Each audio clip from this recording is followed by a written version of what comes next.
Welcome to Khyati connects. నేను విద్య. ఆంధ్రప్రదేశ్ నిరుద్యోగుల పాలిట వరం అనుకున్న మెగా డిఎస్సి ఇప్పుడు మెగా స్కామ్గా మారిందా? అవునంటుంది ప్రధాన ప్రతిపక్షం వైసీపీ. రాష్ట్రంలో టీచర్ పోస్టుల భర్తీ పేరుతో నిరుద్యోగులకు సర్కార్ భారీ మోసం చేసిందని ఆరోపిస్తూ పార్లమెంటు ఉభయ సభలను వైసీపీ ఎంపీలు హోరెత్తించారు. 16,000 టీచర్ ఉద్యోగాల భర్తీ ప్రక్రియలో తీవ్ర అవకతవకలు జరిగాయని, దీనిపై తక్షణమే చర్చ జరగాలని డిమాండ్ చేస్తూ రాజ్యసభలో ఎంపీ వైవి సుబ్బారెడ్డి, లోక్సభలో ఎంపీ గురుమూర్తి వాయిదా తీర్మాన నోటీసులు ఇచ్చారు. ముఖ్యంగా స్పోర్ట్స్ కోటా పేరుతో పెద్ద ఎత్తున అక్రమాలు జరిగాయని, బ్యాక్ డోర్ లో భారీగా డబ్బులు చేతులు మారాయని ఎంపీలు సంచలన ఆరోపణలు చేశారు. ప్రతిభావంతులైన అభ్యర్థులను పక్కన పెట్టి డబ్బులు ఇచ్చిన వారికి ఉద్యోగాలు కట్టబెట్టారని తీవ్ర స్థాయిలో విరుచుకుపడ్డారు.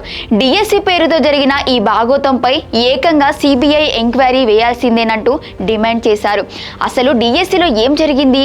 వైసీపీ ఎంపీలు పార్లమెంటు సాక్షిగా లేవనెత్తిన ఈ అక్రమాల వెనుక ఉన్న అసలు గుట్టు ఏంటి అనేది వాటి పాయింట్ ఆఫ్ వ్యూలో చూద్దాం.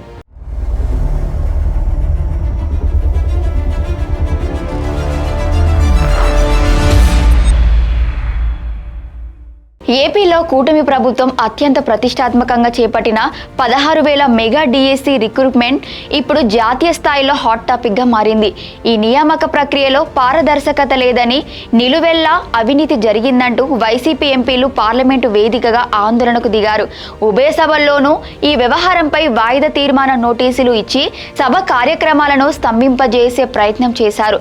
రాజ్యసభలో ఎంపీ వైవి సుబ్బారెడ్డి, లోక్సభలో ఎంపీ గురుమూర్తి డిఎస్సి అక్రమాలపై కేంద్రాన్ని నిలదీశారు.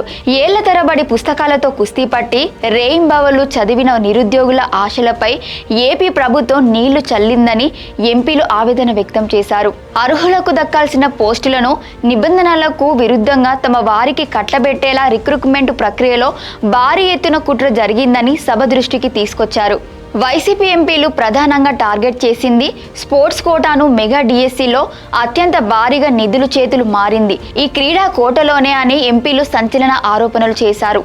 క్రీడలతో ఏమాత్రం సంబంధం లేని వ్యక్తులకు కేవలం డబ్బులు ఇచ్చిన వారికి నకిలీ సర్టిఫికేట్లతో ఉద్యోగాలు ఇప్పించారని ఆరోపించారు.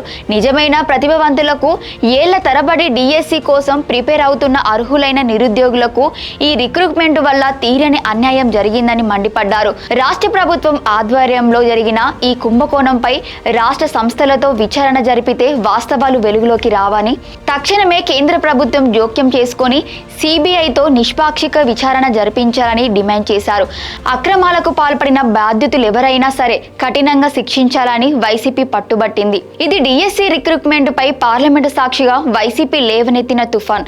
16,000 పోస్టుల భర్తీ వెనుక పెద్ద కుంభకోణమే జరిగిందని, స్పోర్ట్స్ కోటా పేరుతో అందిన కాడికి దండుకున్నారని వైసీపీ ఎంపీలు కుండబద్దలు కొట్టారు. మరి ఏకంగా సిబిఐ విచారణ జరిపించాలంటూ వైసీపీ చేసిన డిమాండ్పై కేంద్రం ఎలా స్పందిస్తోంది? ఈ ఆరోపణలకు ఏపీ ప్రభుత్వం, కూటమి నేతలు ఎలాంటి కౌంటర్ ఇస్తారు? డిఎస్సి అభ్యర్థుల భవిష్యత్తు ఎటువైపు దారితీస్తుందో వేచి చూడాలి.